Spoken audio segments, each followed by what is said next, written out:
Can you see the video as well?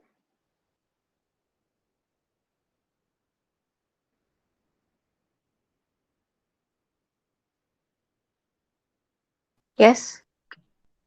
Okay. Now can you see the screen?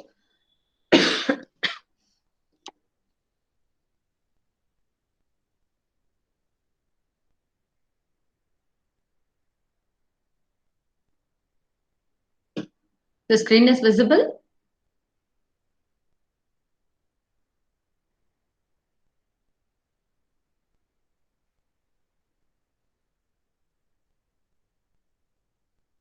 Yes. Okay. ठीक है. Now we'll just begin. See, today's topic is on, the tips for easy labor and birth. So I wanted to uh, make it like purely tips because there are a lot of material which is available on the internet. We can definitely look through them. But these are things which are my experiences as a childbirth educator and as a physiotherapist, which I wanted to share with all of you all, which will really be useful during labor and birth. So the first thing is we want to understand how your body is getting ready for birth and when this process is going to start, to get ready for birth. So around say 35, 36 weeks, the laxity is going to increase.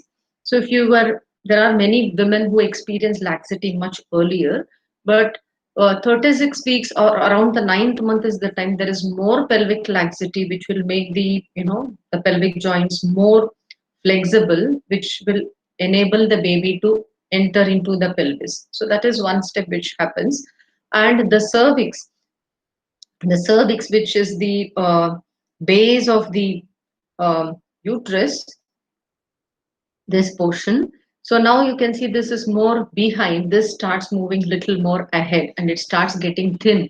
And there is a lot of new elastic tissue which is, laid out on the cervix, which makes it very, very stretchable. See, because during birth, this passage, the passage of the cervix, where now this is hardly one finger, this is going to expand to 10 fingers, or the maximum dimension 10 centimeters. So if it is going to stretch and open up, it has to be really young elastic tissue. So this changes are happening in the last few weeks of pregnancy. So the cervix is becoming very stretchable and ready to expand. And you will also experience that there is some disturbance in the sleep. Many ladies feel that they are not able to sleep as well in the night. Yes, there are some ladies who don't get sleep throughout their pregnancy, but even women who have been sleeping well in earlier pregnancy may feel that towards the ninth month, the sleep quality is reduced. Means there is the deep sleep is reduced. You are become a more light sleeper. Small noise, you are more awake. So these are all things which will prepare you for take your new role as a mother. And many women experience this nesting urge. What we mean by nesting urge is suddenly, usually from the seventh and eighth month, your body feels little more fatigued quickly. You feel the need to have a nap in the afternoon. After a short period of work, you want to rest for a while. But somewhere in the ninth month, suddenly you will feel that surge in energy. You want to ensure that everything is nicely cleaned up. You want the home nicely cleaned up for the baby. This is called a nesting urge, where there is a spurt in energy where you want to vigorously do some cleaning and all. So these are all signs which will tell you that you are approaching birth. Like in the ninth month, these things may be noticed. Plus, the vaginal discharge may become little more thinner because the cervix is getting replaced. The tissues are getting replaced. The vaginal secretions tend to get little thin, which will keep the bathe the vaginal mucosa, so keeping it free from infection. And it is not only the mother who is getting ready for birth, prepared for birth, even the baby is getting ready for birth. So how the baby is going to get ready for birth is there is more deposition of fat on the baby's skin. So if you observe a 32-week baby, usually the 32 weekers are around 1.5 kilos. But 40-weeker baby, that is at the time of term, the baby is almost 3 kilos. So almost doubling of weight happens. So from where all these weight comes from? Part of it is from the fat. More fat is laid on the skin so that the baby will be able to manage the outside temperature of the surroundings. So this works like a insulation. So that is why there is going to be weight gain. And ninth month, the most important feature which is happening is the lungs are getting mature. There is a surfactant which is released, so which will prevent the lungs from collapsing. So when the once the baby comes out, takes the first breath inside, the lungs will open up and it stays open. So this is because of the surfactants which are released. The intestines also mature so that the baby can digest the complex breast milk. And the breathing movements, coordinated movement of the intercostals as well as the diaphragm are already there. So these the baby has all the breathing movements. Baby is also breathing, but only thing is fluid is only there in the lungs. There is no air in the lungs. So the baby is getting ready. So when the moment the baby comes outside and comes in contact with air, the baby's lungs will be ready to take over. Plus, there is increase in the brain capacity. That more myelination is happening. There are a lot of nerve cells which are getting added inside the baby's nervous system. So, from 32 weeks to 40 weeks is the time where the cerebral cortex is getting more of development. So, these are the important things by which the baby is developing inside the womb, getting ready for the process of birth. Say by 6 weeks before your due date, no, 6 weeks before the due date, you may start getting some pre-labor signs. So usually 36 weeks to 40 weeks from this time, these pre-labor signs can start. But when the labor can actually start is on completion of 38 weeks. So that is when we say it is term age. So labor may not start till the completion of 38 weeks, that is 2 weeks before your due date. But for some women, these pre-labor signs can start much earlier also. What are these pre-labor signs? There can be a brownish vaginal discharge. As we already discussed, the cervix is undergoing change and it may get little stretched. So because of that, there may be some few drops of blood which may be coming, so which will become little stale and you see this brownish discharge. Nesting urge will be there, and many women may experience these false contractions. False contraction is nothing but the Braxton Hicks contraction, which is getting little more. So they may feel labor like contraction. The uterus contracts, they feel pain. It may keep coming again and again. But after a few hours, it just disappears. Most of the time, it happens in the night. So it may disturb the mother's sleep. And usually, if there are elders in the home, they will give you hot water, jeera water, or hot water mixed with ghee and all those stuff for you to get relief from the false pains. So false pains, they don't build up into labor, but these are the ones which may also be helping the baby to engage deeper into the pelvis. So baby's head will also get engaged into the pelvis. So if you are a first time mother, this engagement can be maybe 2 weeks, 3 weeks, even before your actual birth of the baby. But if you're a second time, third time mother, this engagement can happen just on the day of birth. Okay, so we want to know what is engagement. So engagement means that, as you can see, this is the pelvis, or your hip bone. This is the tailbone.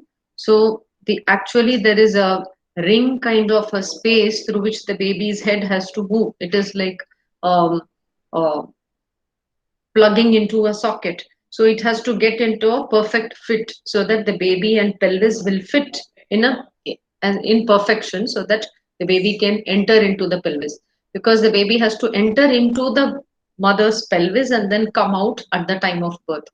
So this entry of the baby inside the pelvis, this is called engagement. So, okay, so this engagement is very important. See, because this is the pelvic rim and baby is usually above this. So in the pre-labor time, that is the last 2 weeks, this is the time the baby will enter into this.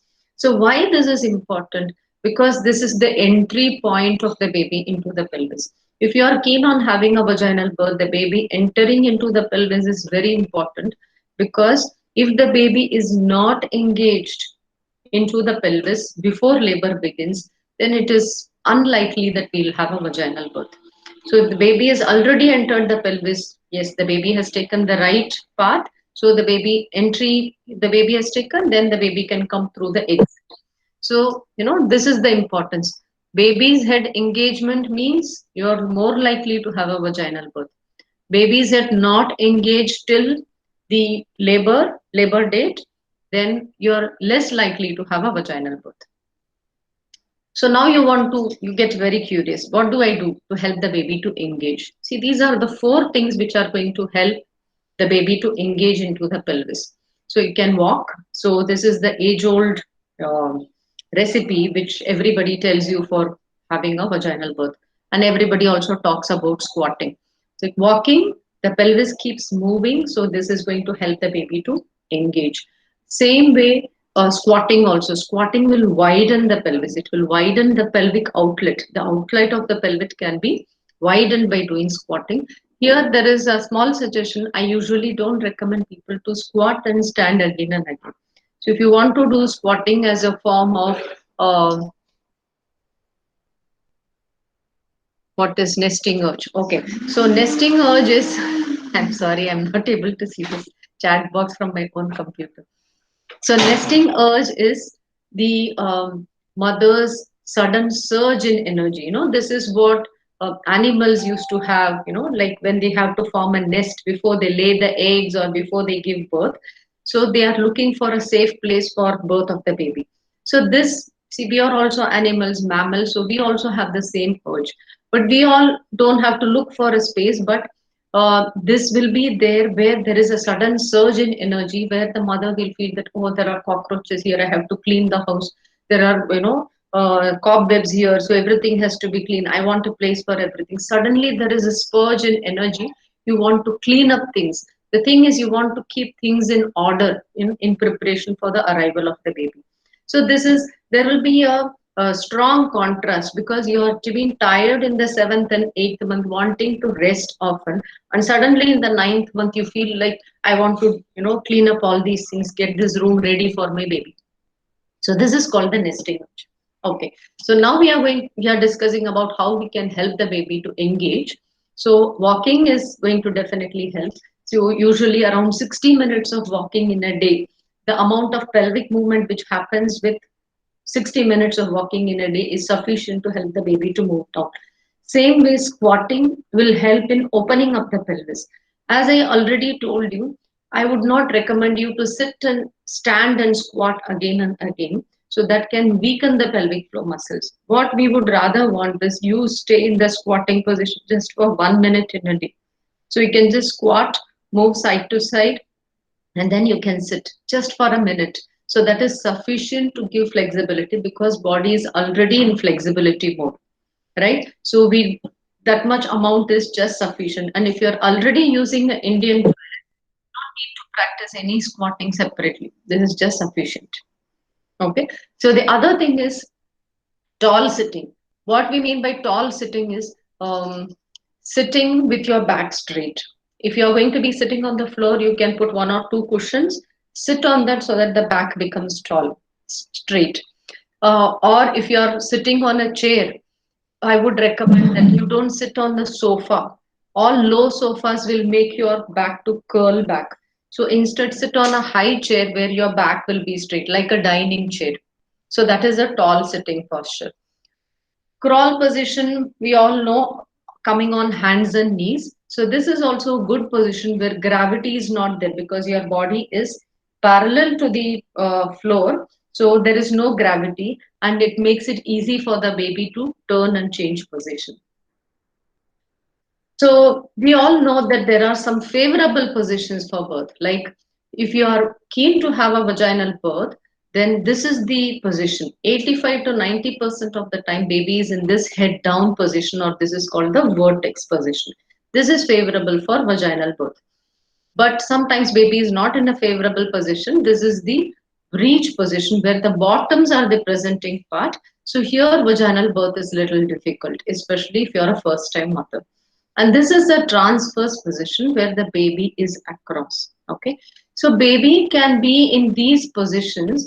If you see sonography at 28 weeks, 32 weeks, sometimes the baby is like this or the baby is like this. There is no need to panic because now baby keeps on changing position, right? So it is at 36 weeks, the position of the baby, that is what is our concern. If the baby is in vertex position at 36 weeks, then we are absolutely fine.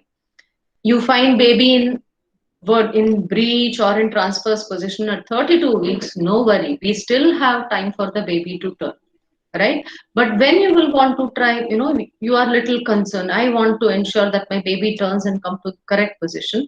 When you will want to work on this, when you have reached 34 weeks, right? By 34 weeks, if you still feel that yes, my baby is in breech or in transverse position, there are postures which the mother can take by keeping the position of the mother adjusted. Then we will be able to change the position of the baby. Crawl position is one thing which can be done, and we can also lie on the back with the hips raised up. So these are positions where you create more space for the baby, and then the baby is likely to turn. Okay, so now we know that head down position is what is essential for vaginal birth. So even in head down position, there are two options. So this is the baby facing ahead. This is the mother's pelvis. Here the baby is facing ahead. Here the baby is facing behind. This is the most favorable position where the baby is facing behind. So little oblique in this position. But if the baby is facing in the front, this is called a ROP, means occipit to the posterior, right occipit to posterior position. This is called where it is the dimensions of the baby's head and the pelvis don't match. So then the baby will not be able to enter the pelvis. See, we already discussed only if the baby enters the pelvis, only then the baby can exit from the pelvis. So then even if labor begins, the baby may not be able to go deeper into the pelvis. So we want to avoid this position. Or if the baby is already in this position, you want to ensure that the baby turns. So there is a nice website called spinningbabies.com. So you can look into that website also where they talk a lot about how the mother's position can be changed. Spinningbabies.com. So if the baby, for example, now you can see this baby is in the uh, uh, facing forward position or the posterior position, right? So crawl position, when you take crawl position, this is going to help the baby to turn. The baby will rotate, so then the baby will be able to engage into the pelvis. So that is the reason why your grandmothers, they all keep talking about, if you sweep the floor, you wipe the floor in the 9th month, then you will have a vaginal birth. So the uh, it is true. It is true that if you do all the sweeping on the floor level activities, you can have a vaginal birth. The reason being, when you are in the 9th month, it is difficult to squat and do things. You will naturally come on your hands and knees also. The more you come on your hands and knees, the baby turns, gets the opportunity to turn, to get the perfect fit into the pelvis, right? So don't think that I'm telling you to do mopping of the floor or sweeping the floor. It is that you can just take this position. So I believe that nothing should be like a very difficult thing to do, and not like a punishment. So it can be as easy as doing some crawl position exercise or resting in crawl position.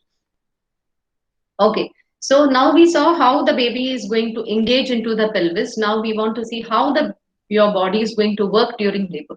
This is very, very important so that you understand how your body is working and how nature works for you.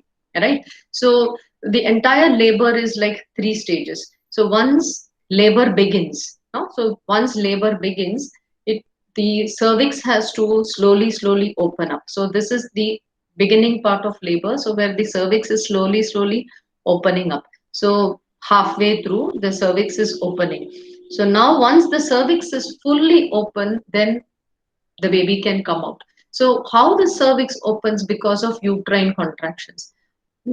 in whatever way the labor begins, either there can be uterine contraction as the sign of first sign of labor, or the fluid which is there, surrounding the baby, that can start leaking. This is called a fluid leak or leaking membranes, whatever is called. Or you can see that the mucus plug which is there on the vagina, on the cervix, it starts opening up and you see blood with mucus discharge. It feel like you are started with your periods. So these are the three important signs of labor. So whatever be the sign for beginning of labor, the labor continues because of uterine contractions. The uterus keeps contracting rhythmically in intervals. So there is a contraction. If the uterus is pushing the baby down the birth canal passage, the birth canal passage is also opening because of that. It is like pushing a watermelon kept inside a socks. So how you will do that? You have to push it from above, and then the socks has to open up so that it will let the watermelon come out. Exactly the same way the uterus is going to work to bring the baby outside. So once the cervix is fully open, your baby is going to come out. So this is the time your doctor is going to guide the baby outside, right? So if you observe, most of the work and is going to happen because of the uterus. The uterus is the main organ which is going to work during labor. The doctor is going to guide when the baby is about to be delivered. Once the baby comes out, the cord is going to be clamped and cut, and then later on, the placenta will also detach itself and come outside. So, this is the time the doctors need. Doctor is going to actually be there with you throughout only in this phase. So here the doctor is just going to be on and off just to keep a check on you, ensure that everything is fine. If there is some medication which needs to be given, something which will enhance your labor, or something for pain relief, if you want an epidural, for all these things you will be in the hospital. So what I want you to understand is that the major work is done by your body, the uterus. So the doctor's job is to ensure that everything is happening safe and comfortable. Okay, so this is the entire process of labor. So now we want to understand what is it that we should do to make it more easy and comfortable for us. So we already saw that the doctor's role is to help the baby to come outside, right, and to ensure that everything is happening safely. And major work is done by your body. So it is very essential that we are able to understand how our body works and how we can cooperate with the body and how we can understand the entire situation and face it more actively and get more involved so that this can be a very memorable experience in our life. Okay. So the first thing, the tip number 10 is that we want to start preparing for birth. So it's such an important event in life. Why we will, face this situation without any preparation. So when you will start the preparation is from the eighth month, that is from 32 weeks onwards, you can start the preparation. So preparation is in three levels. One is a physical preparation, emotional preparation, and also to prepare your partner. You need help, you need support. So as I told you, doctor will be there on and off. The doctor is not your family member. Doctor cannot sit with one patient, because labor is too long. It can take 8 hours, or it can take 10 hours, 12 hours. It is a longer period. So you need a labor partner to help. So what is this physical preparation? You want to be physically fit. So COVID is a time everybody is doing a lot of household work. So nobody can blame you that you are not doing household work. So you are not going to have vaginal birth. This is one of the myth we all have, that we should have a lot of household work to do to be able to have a vaginal birth. No, not really. You need to have a fit body. Means your sugar levels, BP, everything should be optimal. Means your physical health should be good. And baby's health has to be good. Means baby's weight should be optimal. There should be adequate fluid. The baby should be in the correct position. No, the baby's weight has to be optimal. And the uterus has to contract well. The pelvis should be adequate. The hormones should work well for you. So exercises are going to help you to stay fit, to ensure that all the parameters are within the normal frame for you to start with your vaginal birth process. So being active physically will also help the baby to engage. It will also help in reducing the pain perception in labor. Women who are engaged in regular physical activity, they have more levels of endorphins in their body, which is a natural painkiller, so which will help in reducing the pain in labor. So this is the physical preparation we are looking at. So doing your exercise regularly, regular walks is what you are going to do. Emotional preparation is very important. So though we are doing physical preparation, that alone is not sufficient, because there are a lot of things which we are told about labor from our younger days, right from movies to stories, or what your grandmother has described about her birth, to what your friend or your family member who recently had a birth talks about birth. Everything has an effect on our mind, and that is the way we will be able to perceive our own birth. So emotional preparation involves feeling more positive about the entire process of birth, and what to say, feeling more stronger within. Because many a times we have the feeling that no, the birth is going to be very painful, let me go for a c-section, that is a safer bet. So many women are willing to skip this process of birth and jump directly to receiving the baby in their hands.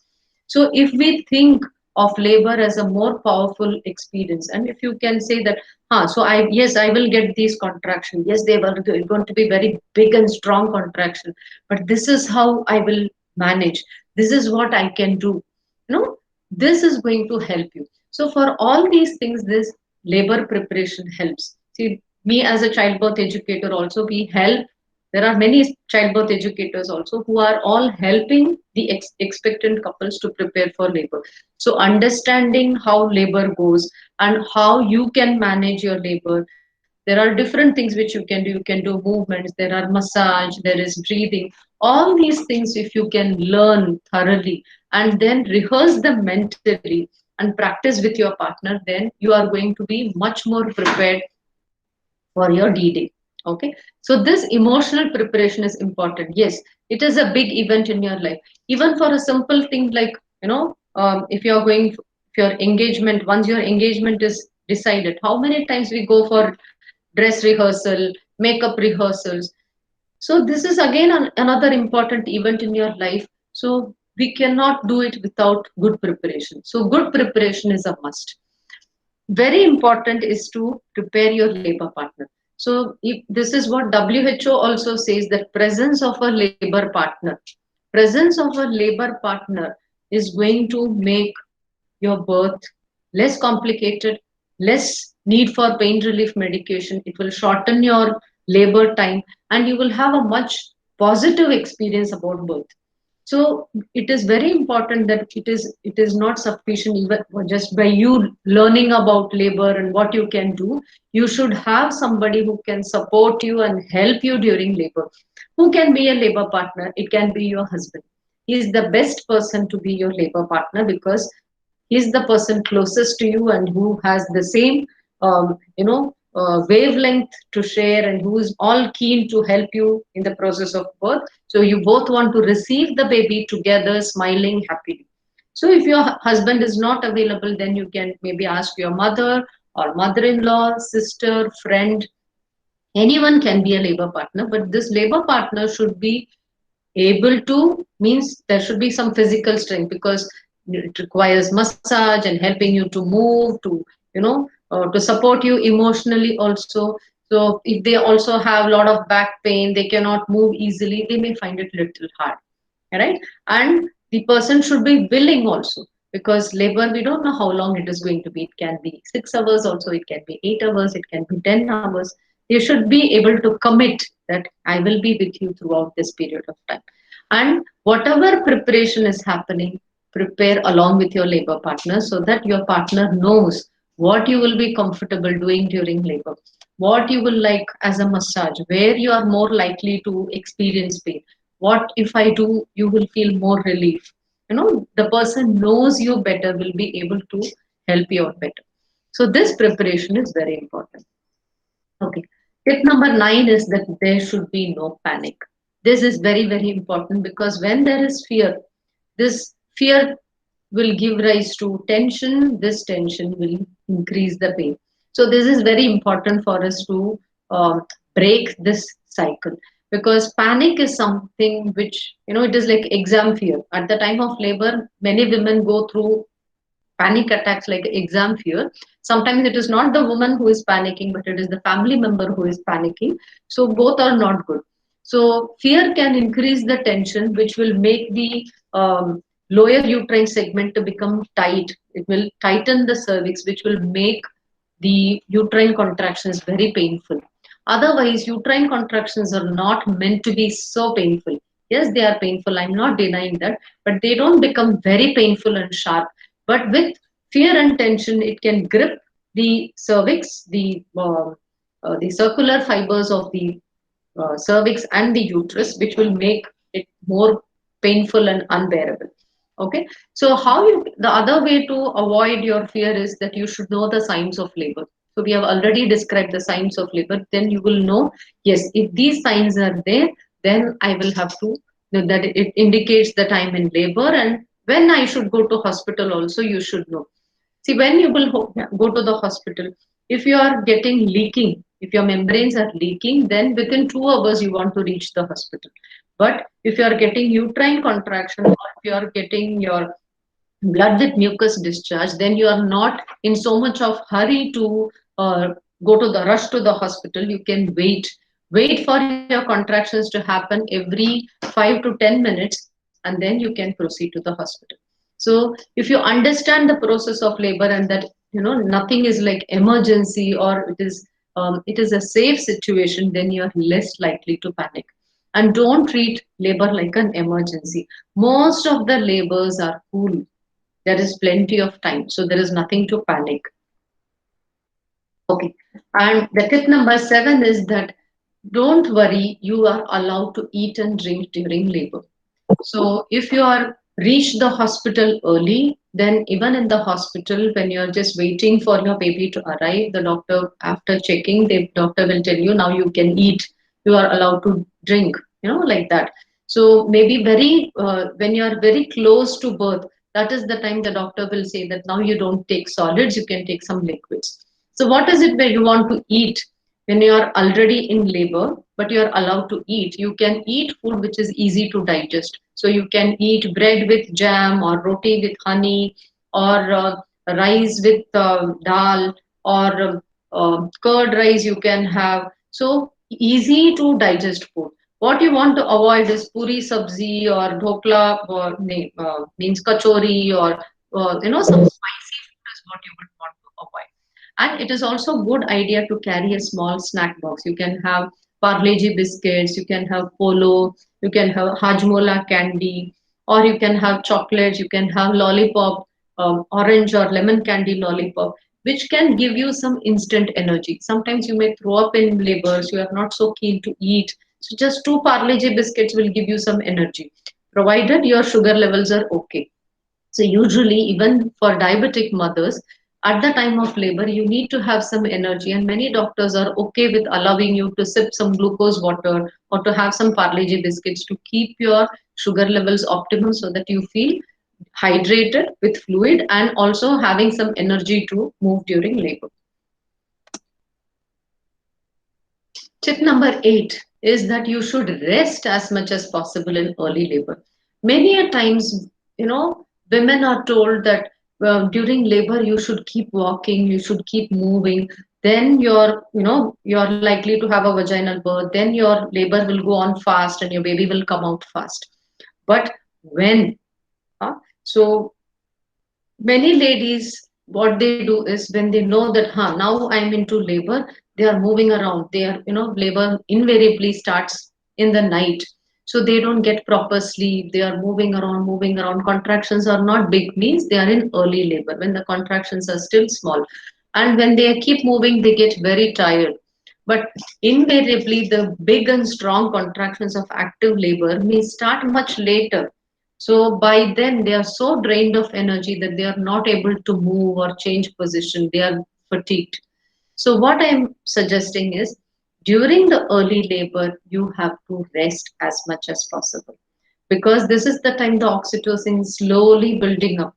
So you are not going to get additional benefit by moving around a lot. First, let the oxytocin level build up. And with rest, also the hormone levels will increase. And when you sleep or when it is little dark, for example, you have reached the hospital little early, it is daytime, you didn't rest well in the night. So once the doctor has done with all the test, examination, ensure that everything is fine, baby is fine, you just wait, let the labor catch up in intensity. So after you have had a light breakfast or whatever, just close all the curtains and lie down and rest.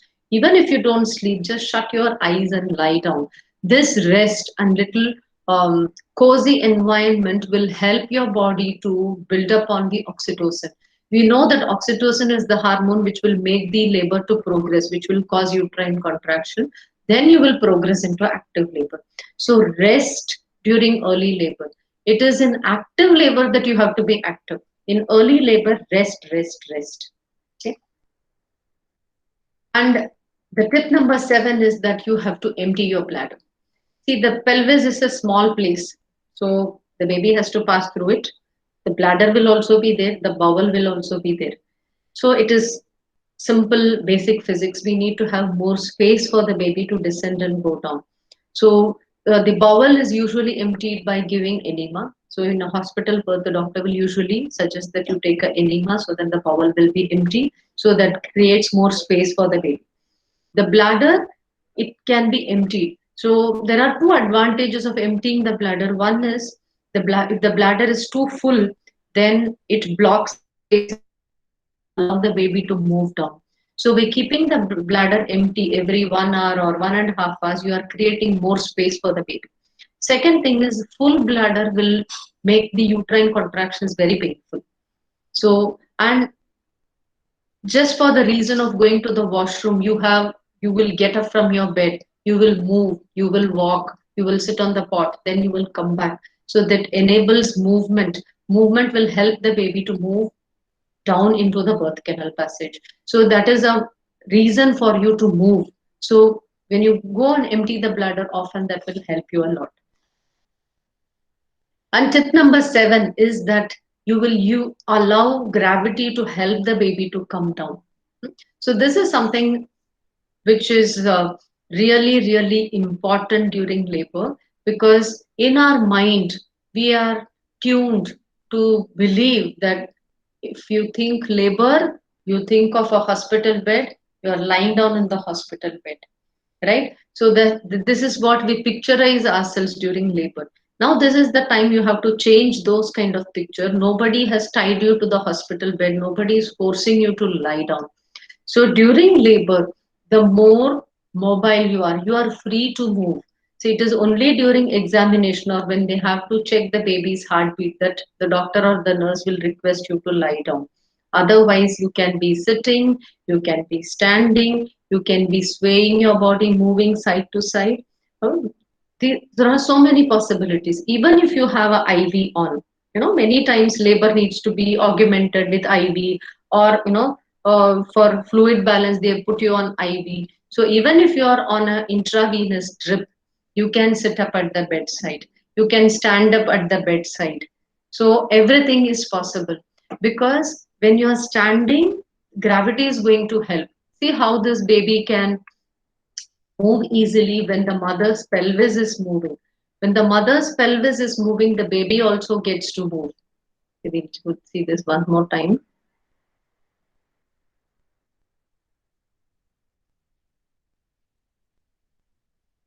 When the mother is moving, the baby can move, right? Because we cannot directly move the baby. If we want the baby to move further down, we have to move the mother. So if the mother can move side to side, sway the hips, here I am showing the picture of a for belly dance, because belly dance is something which is used. It was developed for laboring women. There are, you can see a lot of videos and information in the net also, like belly dance kind of movements, where there is a lot of hip swaying and circling, will give that kind of mobility which is required for the baby to move down the birth canal, because baby needs to adjust. It is like putting a pillow inside a pillowcase. They are snugly fit. There is hardly 1 or 2 millimeters of space here and there. So if you want the baby to move and move down the birth canal, then we want the pillowcase to keep moving. You have to keep nudging here and there. So the best way is to keep you mobile. It can be sitting, it can be standing, but keep moving so that the pelvis will keep moving. The baby will also get the opportunity to move down. So then it will shorten your labor. And many times I have personally seen that women are unwilling to get up from the bed because no, labor is very painful. No, I cannot get up. So you just need to motivate and say, come on, let's try sitting up, standing. The moment you stand up, you will again refuse to go back to the bed because it becomes much, much, much less painful when you're sitting or standing as compared to lying down, right? So just standing, even if you don't do anything else, if you're just sitting upright or if you're standing, it can reduce your labor pain by around 20 to 30%, which is a big thing, right? Tip number 5 is that you have to let your partner massage and soothe you. Massage is a very powerful tool for pain relief. So this is a natural pain relief which is available.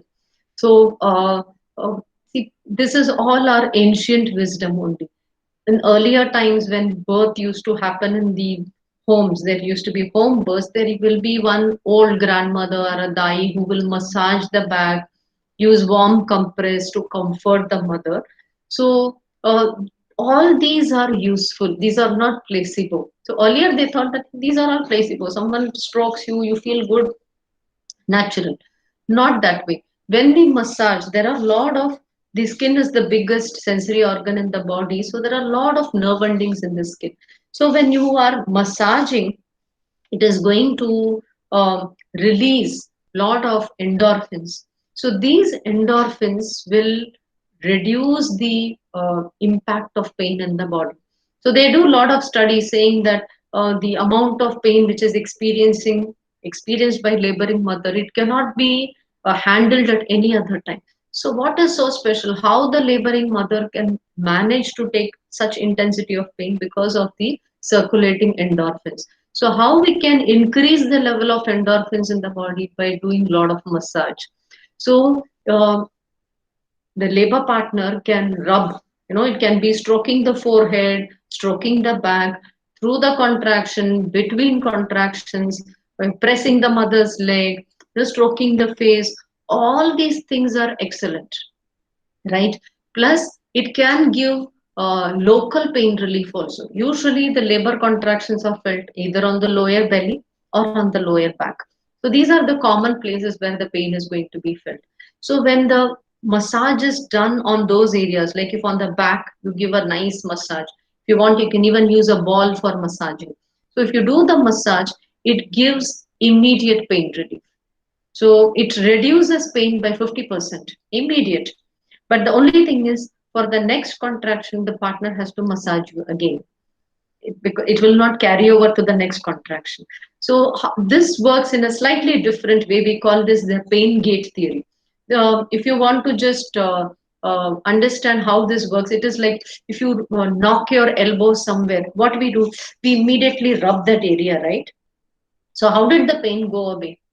It is that when we the sensation of pain and the sensation of pressure, which we do by rubbing, they both go through the same path to the brain to be interpreted. All the sensation goes through the spinal cord to the brain. It will be interpreted in the brain, right? So that is how you feel the sensation. So the pain and pressure, they are taking the same road. So what we are doing is, I get a pain by knocking my elbow. Now I am going to put lot of pressure there, like rubbing. So I'm giving lot of pressure sensation. So I'm sending more pressure signals. So they overpower the pain signals. So they don't reach. It is like creating a traffic jam. If pain is all the four-wheelers and pressure is all the two-wheelers, so I leave lot of two-wheelers. So then the cars don't reach, four-wheelers don't reach the brain. So it is only the two-wheelers. So the brain is getting fooled. So it registers the sensation of pressure. It does not register the sensation of pain. It's absolutely physiological and it works. And it really, really works. You have to do it to believe it, right? So you can ask your partner to massage. Massaging the belly, massaging the back gives immediate 50% pain relief. Pakka, sure. So the tip number 4 is that you should not hold your breath during contraction. See, the reason why many ladies will want to attend the childbirth class is because they want to learn breathing technique which they can use during labor. So usually when I do a class, I teach all the other things because breathing cannot be done for a long period of time. It is very difficult to do conscious breathing for a long time. And the only thing which works or which is easy to follow during labor is don't hold your breath. If I tell you breathe like this, breathe like that, sometimes we tend to hyperventilate or we forget doing all those things. So the thing is, we don't want to do breath holding. So what is it that you can do to avoid breath holding? You can count during a contraction, when if you're swaying your body side to side, along with it, you can count one, two, like that you can count, or you can chant something. Like you can say, Om, Om, oh God, Mama, whatever you want to say. So when you are using voice, you cannot hold your breath. So this is easy, for anyone. You just count is easy, or to say you make some sounds, rhythmic sounds, it's easy. If you cannot say anything, you can just say ah, oof, ah, oof, or you can just say oof, oof. So these are all strategies which will help in preventing breath holding, right? Because when we hold the breath, because with every contraction, the blood flow to the baby will reduce a little. And at that time, we also hold the breath, the blood flow will reduce further. So if it happens one or two contraction, it doesn't matter. But if it keeps happening again and again for many contraction, then this can call fetal distress. Fetal distress is when the baby's heartbeat starts to dip. If it goes below 100, that is a reason for going for a C-section. So you can avoid by, avoid holding the breath.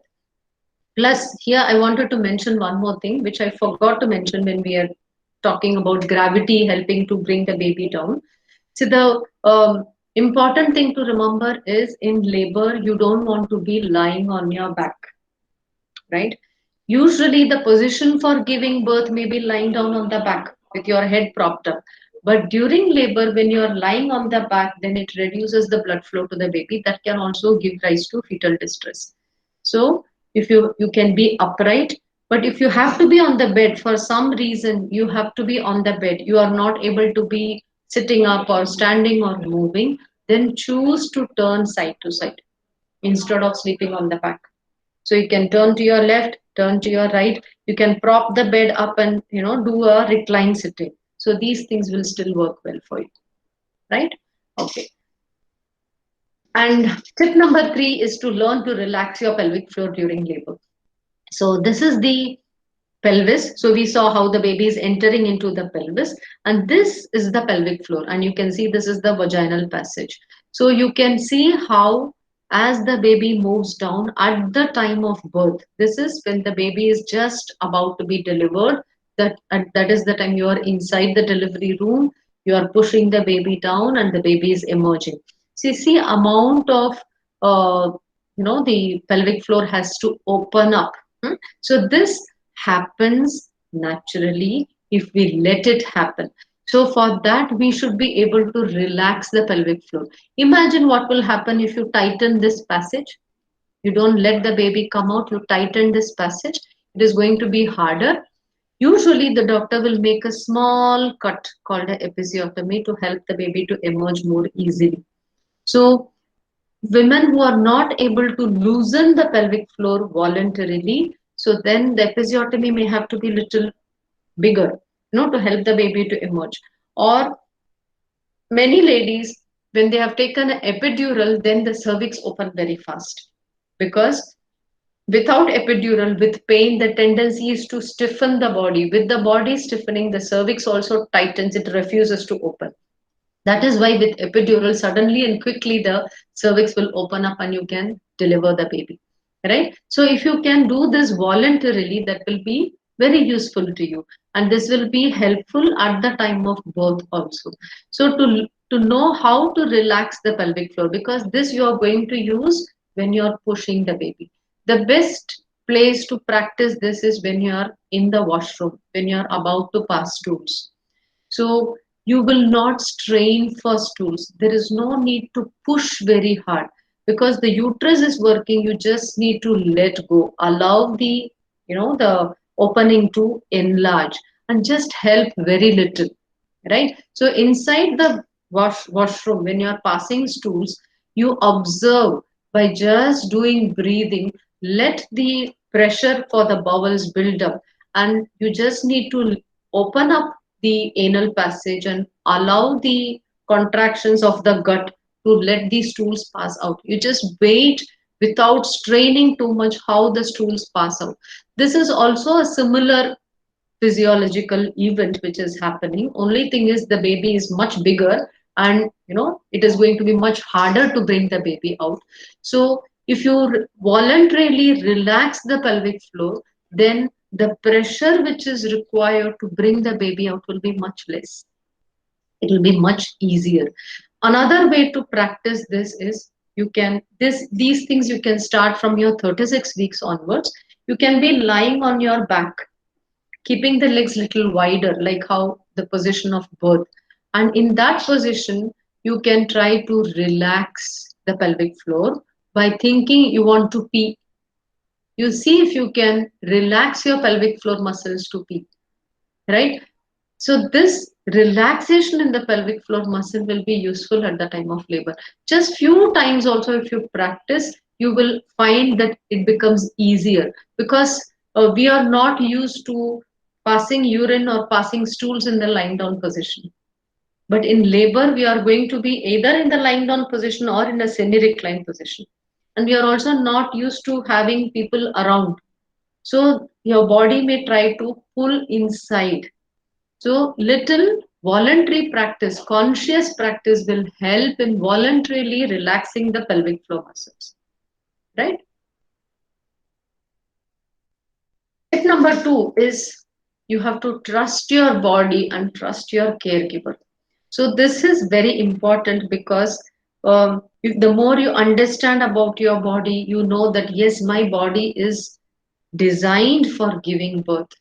Then you will allow your body to work well. So you should not fight the contractions. Every time the contraction happens, you should just let go of your body so that you will allow your body to work. So letting the body like a rag doll, not stiffening the body, relaxing the body will help the uterine contractions to be more effective, and it will be able to push the baby down much easier. And because when there is a balance between adrenaline and oxytocin, when we are scared, if you don't trust the doctor, many times we have that inner fear that doctor is keen to do a c-section. We have that feeling. But many doctors, they say that they are very happy if they have, the mother is able to deliver vaginally, right? So the trust, when it is not there, there is a little fear inside. That fear that something may happen to me, or the doctor may not take good care of me, or the nurse is not taking good care of me. If you have this kind of feeling, there is a surge of adrenaline, the fight and flight response. This will tighten the cervix. So this will tighten the cervix and it will stop the release of oxytocin. So if it stops the release of oxytocin, then your uterine contractions are not strong enough, right? So this can result in a cascade of events. So if you're in labor and your contractions are not going strong enough, then it will call for interventions. Then the doctor will have to give you medicine which will increase the contractions. So those contractions are little painful. Then you will have to ask for more pain relief. So it can go for a cascade of interventions by increasing your adrenaline level. So by trusting your body and trusting your doctor, when I say trusting, there should be 100% trust. You should feel that, huh, Once I've come to the hospital, I know my doctor will take care of me. Whether you see the doctor or no, then you have to trust and feel that my doctor will take care of me. I don't need to bother about anything. So you should have that kind of trust. Then your body will not release adrenaline. In the feeling of safety, more oxytocin will be released. So it will allow your labor to progress naturally. Then the need for additional interventions, need for extra pain relief, need for operative delivery, everything will be reduced. The number one, the most important tip is to stay positive and to be your best, whatever be the situation, because we cannot predict. Till the time the baby arrives, we cannot say for sure whether it will be a vaginal birth or a C section. Because there are so many factors which are beyond our area of control, which will decide how the course of birth will go. So whatever be the kind of birth you want to put in your, if it is if it is a vaginal birth, then you will keep moving, change position, have your labor partner, do all things that which you can do. If you're not, everything is not going fine, there's a very long birth, you need to have a epidural, just go ahead, have epidural, then do the best which you can do at that time. If you have to go for operative delivery, still you will put your best thing ahead. And if it is an operative delivery, you can have your husband by your side, you can be relaxed, comfortable, there should be no guilt. And immediately after birth, you try and breastfeed the baby, so that if that is the best way in which you can deliver, accept that situation and have the best experience that is possible. Because the goal, because why I'm saying this is, many times if you have done all these things and at the end you have a C-section, many mothers feel guilty or they feel cheated. No, I tried everything, why is it that I didn't have a vaginal birth? Then they feel it is like a failure. See, this is no success or failure. We want to be in the best of health. We want to bring the baby into the world with a lot of smile and happiness. We want to do it in as active a way, with a to be fully involved in the process. Whatever is the best method of birth, that we need to accept and go on. So it is not about having only a vaginal birth or to avoid no C-section at all. It is not like that. Whatever is the best thing, whatever is the best mode of birth, that we want to be able to, move towards and do the best, that you can do, so that you can be more comfortable in that situation. And it's the entire birth experience. It is not just one, it is not just related only to the vaginal birth. C-section births are also good births, right? You can have a very positive and fulfilling experience with a C-section birth also. So there should be no guilt or negative emotions attached to a C-section birth also. We want to make birth the best possible experience for us, right? So, any questions, anything you want to ask?